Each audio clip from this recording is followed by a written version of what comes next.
애굽에서 그 살던 데서부터 떠나온 이후에 모든 진영마다 이렇게 기록을 했어요. 그것이 나중에 하나님이 여기에 토라의 한 부분이 되도록 이렇게 기록을 하는 거. 결국 자기 이익이 달려 있으면은 거기에 분쟁이 일어나게 돼 있어요. 이게. 결국 따져보면 돈 문제인 거지요.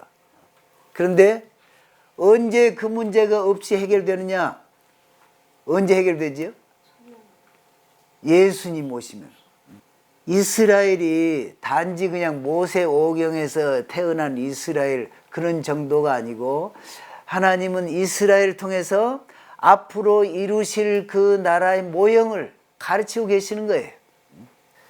그리고 보면은 갓지파와 이 루벤이 와가지고 얘기하기를 우리가 16절에 보면은 그래서 먼저 짓는데 가축부터 생각하는 거예요. 그러니까 이 유대인의 생각은 이게 경제적인 이유가 먼저 들어가 있는 거예요. 그러니까 모세는 그것을 수정을 해가지고 24절에 그래서 먼저 사람 먼저 생각하고 그렇게 하고 그 다음에 좀 양을 그러니까 하나님이 주시는 것은 사람이 잘 살아가도록 필요한 것을 주시는 것인데 먼저 좀 물론 그 목축하기 위해서 좋은 땅이라고 명분을 세웠으니까 거기에 가축 축사를 먼저 짓겠다 이렇게 했을 수도 있지만은 생각하는 것이 지금 이 가축들 우리가 가진 이 재산 이것을 먼저 생각하는 그런 그들의 태도다 이런 것을 또 얘기를 해주고 있습니다. 그래서 고립되지 않도록 므낫세 반지파를 이렇게 보내는 것을 볼 수 있습니다. 그 다음에 33장은 하나님이 모세에게 자세히 기록하라고 애굽에서 그 살던 데서부터 떠나온 이후에 모든 진영마다 이렇게 기록을 했어요. 그것이 나중에 하나님이 여기에 토라의 한 부분이 되도록 이렇게 기록을 하는 거. 참 중요한 건데, 근데 기록하는 순서도 보면은, 기록한 순서라기보다도 말하는 순서를 보면 33장 2절에 여기서는 노정, 여행, journey, 이런 트래블 이런 얘기인데 노정은 이러하니라. 그래서 노정이 마세이, 토라 포션의 이름이 마세이, 노정. 노정을 따라서 앞으로 가나안 땅에 들어가고 가나안 땅에 들어갈 이스라엘의 목표가 있고 그러한 목표를 따라서 하나님이 나아가게 하신다 이런 의미예요. 노정을 따라서 going forth, 앞으로 나아가는 그 표다. 그런데 그것은 하나님께서 제시하신 것이고 그 다음에 행진한 대로 노정은 그래서 going forth according to journey 이렇게 그래서 두 가지가 다른 거예요. 사람들은 하나님의 계획을 바라보고 이렇게 나간다는 그런 것보다는 한 군데 있으니까 그냥 참지 못하고 어떤 때는 지루하고 그래서 그냥 하나님이 움직이시면 그냥 거기에 따라서 그냥 어디건 그냥 불문하고 그냥 따라 나선 거죠. 그래서 생긴 노정. 그래서 그것들을 기록해서 이 토라의 포션이 되게 했다. 그래서 람세스로부터 출발해가지고 전체 그 다음 페이지에 보면은 모압 평지에 이르기까지 42곳의 진영을 쳐요. 그런데 12 정탐꾼을 보낼 때까지 14군데에서 진을 쳤어요. 그리고 40년째 들어와서 이제 이스라엘을 앞에 두고 마지막 해에 8번 진영을 갖춘다고요. 옮기고 진치고 옮기고 진치고. 그럼 그 사이에 몇 번이 남아있죠? 14번을 스파이 보내기 전까지 14번을 했고 그 다음에 40년째 들어와서 8번을 했으니까 그 20번 남은 거죠. 그러니까 40년 동안 거의 38년 동안 20번을 했는데 그러니까 38년 동안 20번밖에 안 움직였으니까 별로 그렇게 많이 지친 것이 아니다 이런 얘기. 그 사이에는 별 불평 없이 만나 먹고 하나님 주신 고기도 먹고 광야 생활을 아주 탄탄하게 광야에서 훈련을 잘 받은 그런 것을 볼 수 있다. 하나님이 이것을 이렇게 42곳을 기록하게 하신 그 뜻이 무엇일까? 무엇일 것 같아요? 그러니까 지명을 딱 얘기를 하면은 가데스 바네아 그러면 그때 참 이러면서 후회도 하고 참 그런 일을 기억할 거 아니에요. 그래서 모든 도시마다 어떤 때는 그 진지 친 곳에서 별 일 없이 조금 있다 떠나기도 하고 그랬지만은 그런 것들 다 생각나게 이렇게 하나님이 하신 것이다. 오늘날 우리에게 해당되는 것이 무엇이 생각이 났습니까? 애굽에서 나와가지고 지금 가나안 바로 들어가기 직전까지 이 여정을 다 자세히 기록을 하신 거예요. 기록. 그러니까 하나님은 기록으로 남겨두셔. 토라 포션에 남겨두실 뿐만 아니라 사람들의 기록을 다 우리 안에 각자 기록으로 남겨두신다. 전에 그런 말씀 드린 적 있지요. 우리 각자는 내 태어나서부터서 우리가 하나님 앞에 설 때까지 모든 기록이 다 행적이 기록으로 남아있어요. 그 말을 어디서 하고 있지요? 계시록 20장하고 그리고 22장 12절 두 군데 보면은 너희의 행적을 따라서 기록한 책들에 따라서 심판을 한다. 그러니까 하나님은 기록을 다 해놓으시고 지금 이스라엘은 모델 케이스잖아요. 하나님이 직접 그 가운데 계셔서 동행하시며 이루시는 모든 것을 기록으로 남기듯이 하나님이 계신 것과 하나님이 상급을 주시는 분이심을 믿는 것을 하나님 기뻐하신다.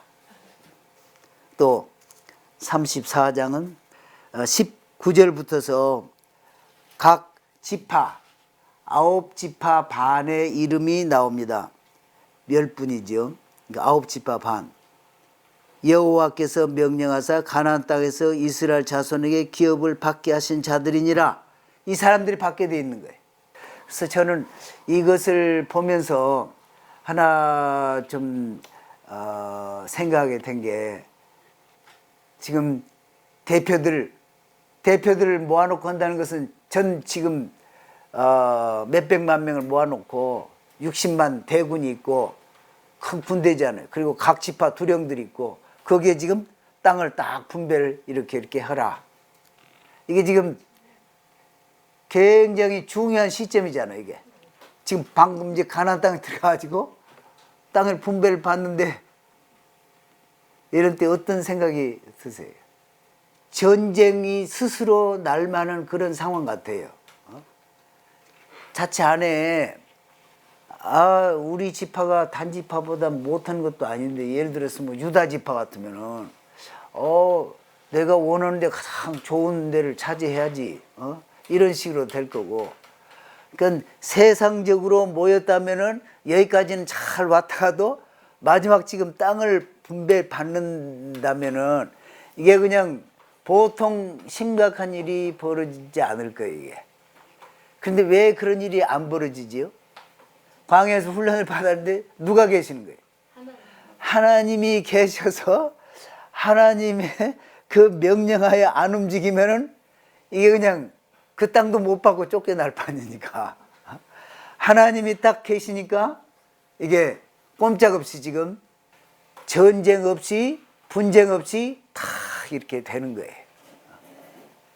지금은 이 세상에서는 아무리 별 좋은 일을 해봐도 결국 자기 이익이 달려 있으면은 거기에 분쟁이 일어나게 돼 있어요. 이게. 결국 따져보면 돈 문제인 거지요. 그런데 언제 그 문제가 없이 해결되느냐? 언제 해결되지요? 예수님 오시면. 예수님 오시고 천년 왕국이 시작되지만 왕이 오시면은 예수님은 유대인의 왕이시고 만왕의 왕이시고 우리의 왕이시고 모든 사람들이 다 말을 듣게 돼 있어요. 그리고 그 땅에는 아직 예수님 안 믿는 사람들도 더러 있겠지만은 안 따를 수가 없는 거예요. 왜 에덴 동산을 버리셨냐? 앞으로 에덴 동산을 다시 회복하고 에덴 동산을 다 나누어서 전 세계가 에덴 동산같이 좋은 땅이 돼서 모든 믿는 사람들이 하나님 앞에 각자 땅을 분배받을 것이다. 그리고 거기서 또 농사도 짓고 살 것이다. 이렇게 생각이 들어요. 제 생각은 개인적으로 그렇습니다. 지금은 뭐 원시 모습이다 이런 생각을 하는데 그런 것이 아니고 본래 하나님이 계시고 에덴 동산에서 이루었던 그러한 모습의 참 삶을 우리가 살아가게 되지 않을까. 이스라엘이 단지 그냥 모세 오경에서 태어난 이스라엘 그런 정도가 아니고 하나님은 이스라엘을 통해서 앞으로 이루실 그 나라의 모형을 가르치고 계시는 거예요. 이스라엘에 다시 오셔서 그동안에 노력한 것보다도 더 뛰어나게 완벽하게 하나님이 구상하셨던 그러한 것들을 이루시는 그런 것을 보고 또 전 세계도 따라서 하고 그러면서 영원토록 계속 발전해 나가면서 기쁨을 누리도록 이렇게 해 놓으셨구나 하는 것을 생각을 해 봅니다. 그리고 35장에는 레위인들이 42성을 받고 도피성을 6개를 받습니다. 3개는 저쪽 갓지파하고 므낫세 반지파하고 루벤 지파에게 새 도시를, 거기는 왜 인구가 그렇게 별로 많지 않은데 도피성을 3개나 주었느냐.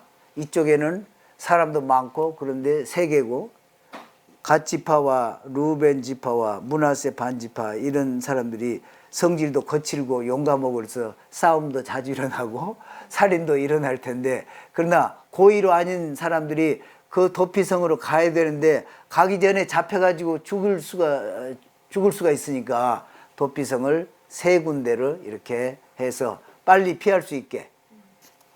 그 다음에는 36장은 슬로보아스의 딸들이 땅을 분배를 받지만은 같은 지파 안에서 결혼을 해라. 그럼 그 땅이 딴 지파에게로 넘어가지 않고 계속 그 지파 안에 머물러 있게 된다. 그런 내용으로 참 논리적으로. 그러니까 이 슬로보아 이 딸들하고 그리고 두 번째 유월절 이 뜻이 그것은 토라에 없던 것을 하나님께 말씀드려서 이렇게 토라를 바꾼 거잖아요. 그러니까 하나님도 태도를 바꾸신 거 아니에요. 쉽게 말해서. 그걸 다 좀 기대하고 이럴 걸 알고 계셨을지라도 그건 우리가 어떤 상황을 얘기를 드리면은 하나님은 그런 걸 참작하시고 토라까지도 법까지도 변경시키는 것을 볼 수 있다. 이렇게 얘기를 합니다.